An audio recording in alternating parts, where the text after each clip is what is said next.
Hey there, Lions fans. Today, what we're going to do is we are going to compare and contrast the Jacksonville Jaguars and the Detroit Lions. See you after the jump.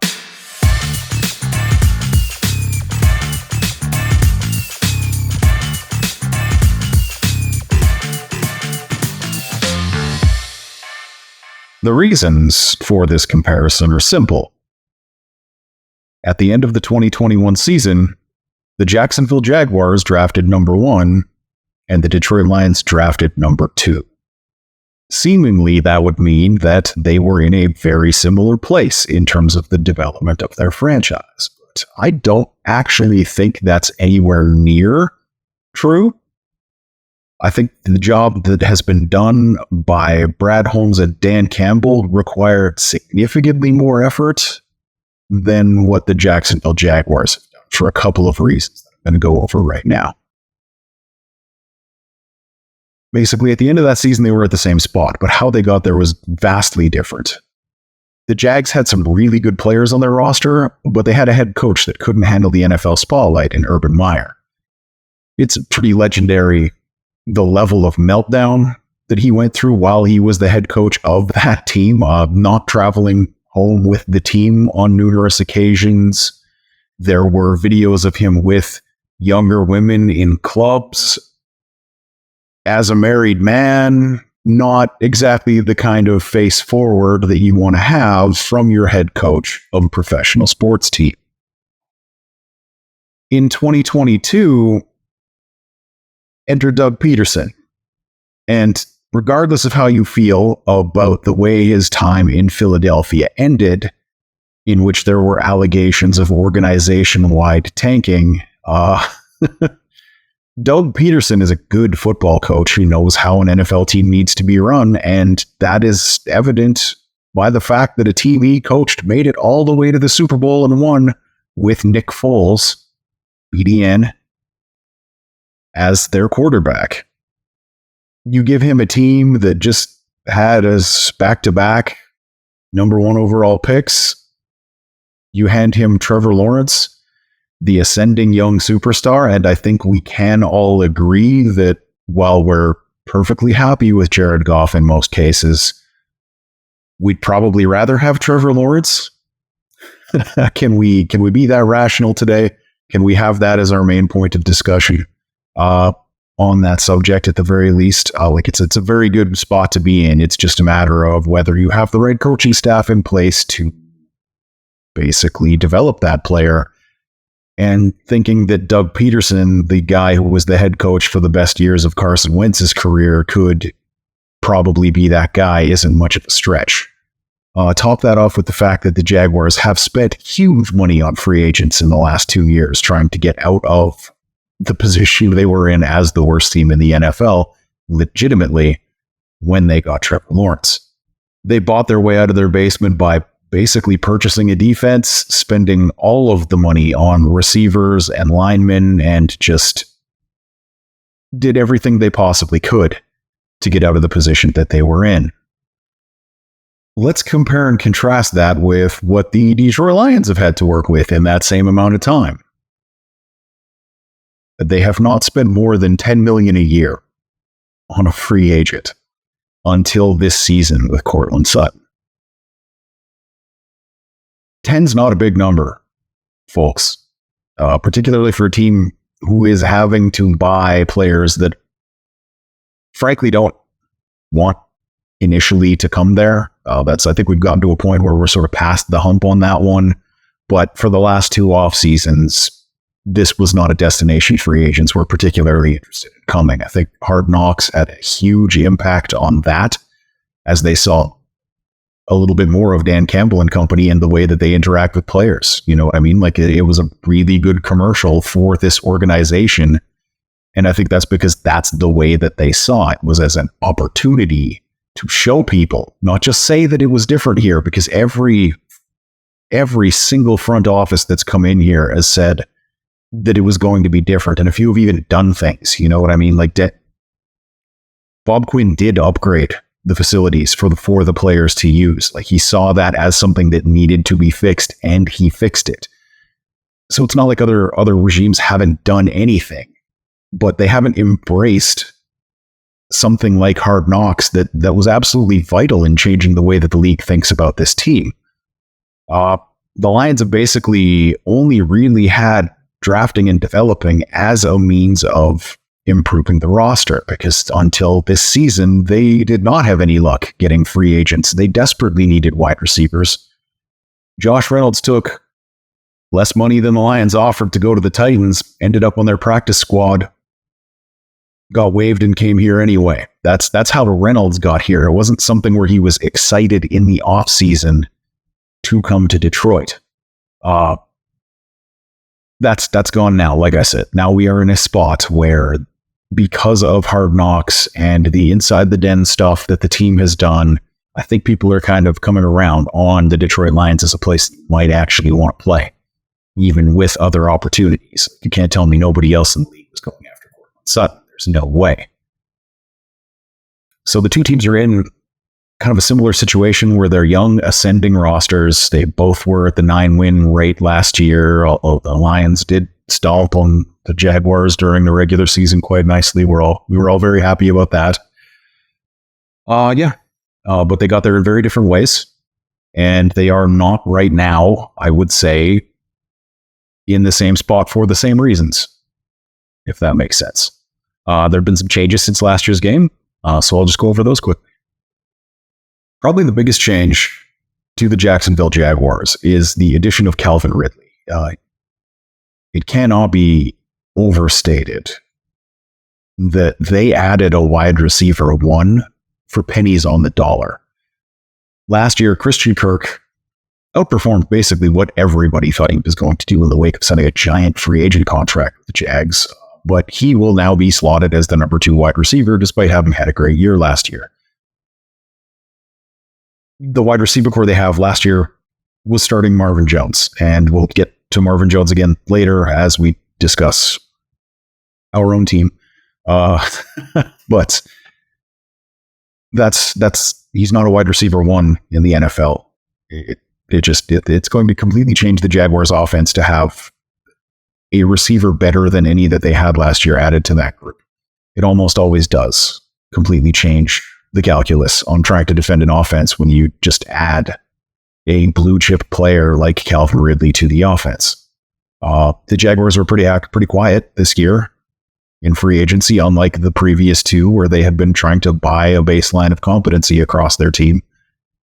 Now they have it, so they didn't go spend a whole bunch of money. Ridley is honestly the biggest addition that they have, and they did that last season as well with a trade where they paid almost nothing for a great player who was the guy who got suspended last year for gambling, but he did it on his own team, so he got suspended for the whole year.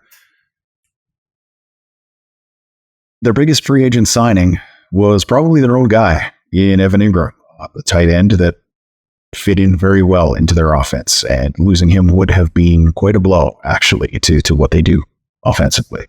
Would have been one less safety net for Trevor Lawrence, who is still at a stage in his career where having those safety nets is at the very least advisable, if not mandatory, for the development of the quarterback. The biggest changes to the Lions roster are probably in the secondary. I think we can actually take probably out of that sentence. They are absolutely in the secondary. There are 2 different starting corners than week 1 of last year, and at least 1 different starting safety, if that makes sense. The addition of Sutton, Branch, CJ Gardner-Johnson, getting Tracy Walker back. Everything is just kind of slotted into the place where ideally it would be slotted, with a level of depth that the team just historically has not had. I mean, look at Tracy Walker. In 2021, he was the best player in that secondary, and it wasn't close. And this year, he's probably 4th or 5th on that scale, and that is a much better place to be. And then that's assuming that Tracy Walker is still the player he was before his Achilles injury, which, watching him in practices, I couldn't really see any difference between what I had seen on tape and what was happening right in front of me. Like, Tracy Walker looks like he's back and he's fine and he's going to be great, but he is not Ed Reed. If you're feeling me, I got to say something other than if that makes sense once in a while. So you feeling me, dogs? But you get my point, right?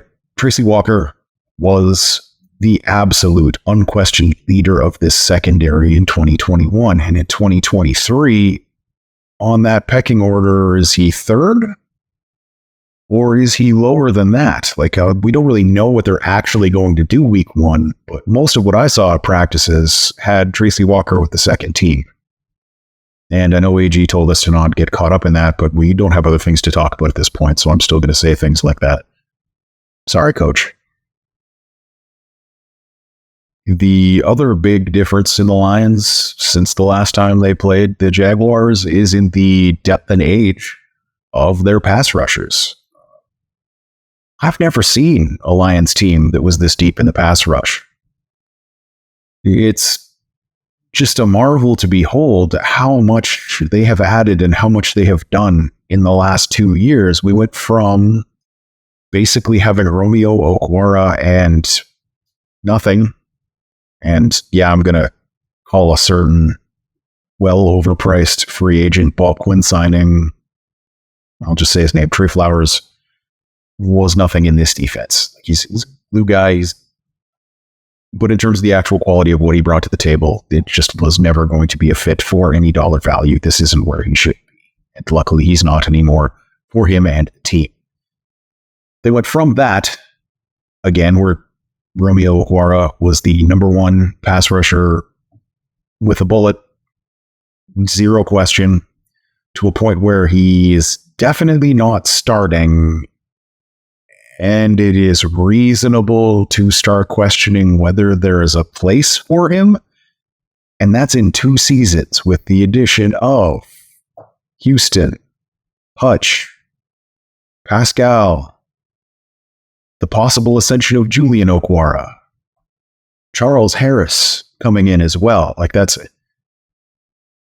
I'm not saying that Romeo Okwara is going to get cut. Obviously, I can't tell the future. I don't know what's happening. I'm not there every day in practice. And even if I was, let's be realistic. I don't know what they're asking him to do, which makes it impossible for me to really tell him how well he's performing. That's the thing about all of these training camp reports. Nobody knows what the guy is actually being asked to do when they judge his practice performance. You feeling me, dogs?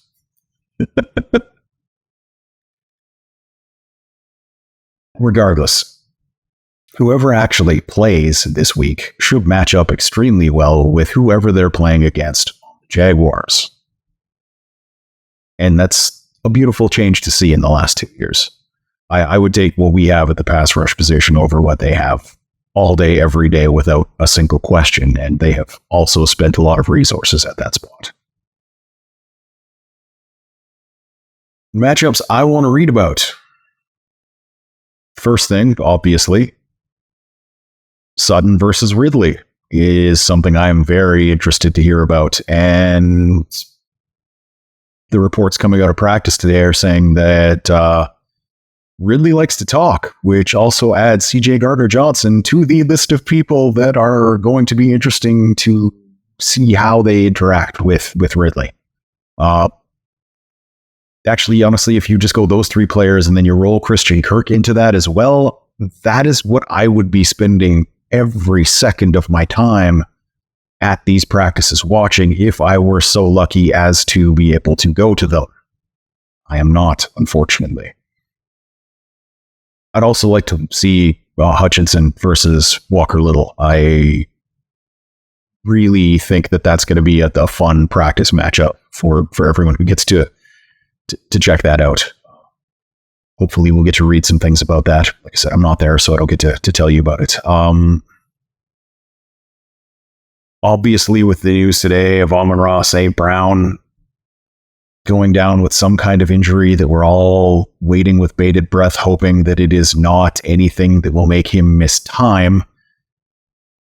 Matchups on the other side are a little fewer and far between. I did also have Jameson Williams on this list of matchups I really wanted to watch, but he also came up limping at one point today. So maybe I'm fine with not seeing a lot of matchups with Jameson Williams because while at the end of the preseason he is going to have 3 weeks of working out by himself before he gets to rejoin the team.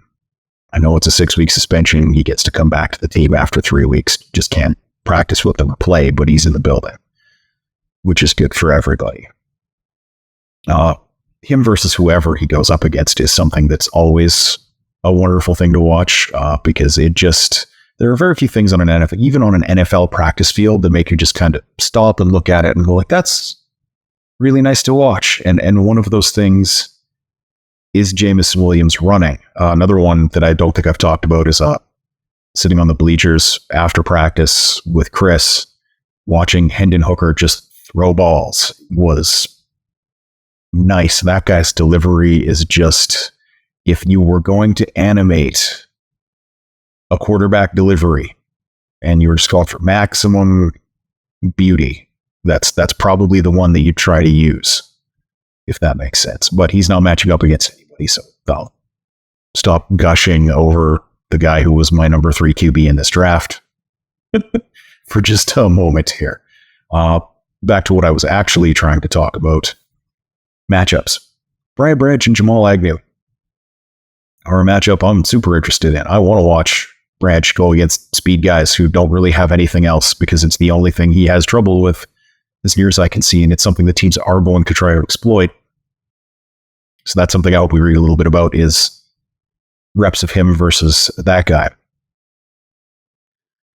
And in a defensive rookie battle, Jack Campbell versus Benton Strange, the Penn State tight end, is a matchup I really, really would like to just be watching rep after rep after rep after rep of if I could.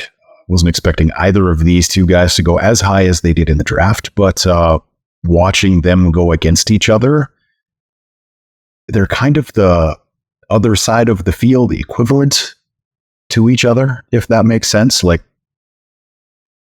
I think that is going to be a really fun one for people to enjoy when they get the chance.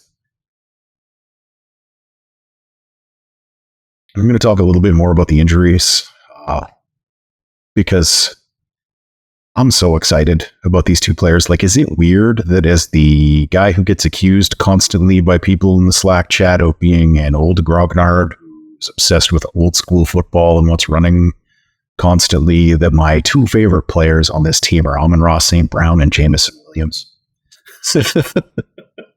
You know, like, I look at this and I'm like, this could be the Lions version of Jerry Rice and John Taylor, of Marvin Harrison and Reggie Wayne, of Tom Fears and Elroy Hirsch, of Randy Moss and Chris Carter. Like, I was giddy when both of these picks were made, like literally laughing like an insane child with joy, which isn't something, for those of you who are much younger than me, that happens that much as you get older.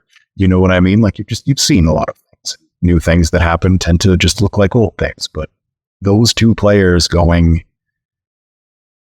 in back-to-back drafts, I'm a huge fan of where this team is headed at that position, because the potential for those two players on the same field is just so unbelievably high. With both of them getting injured, I don't know how much of them we're actually going to see in this game, so I'm not really going to talk any more about that. But that's what I was looking for as far as reports from Lions Jags practices. That's what I want to hear about. That's what I want to see. So if any of you beat guys who were there are listening, I'd really appreciate it if you did me a solid and got that done. Thank you in advance. Have a great day.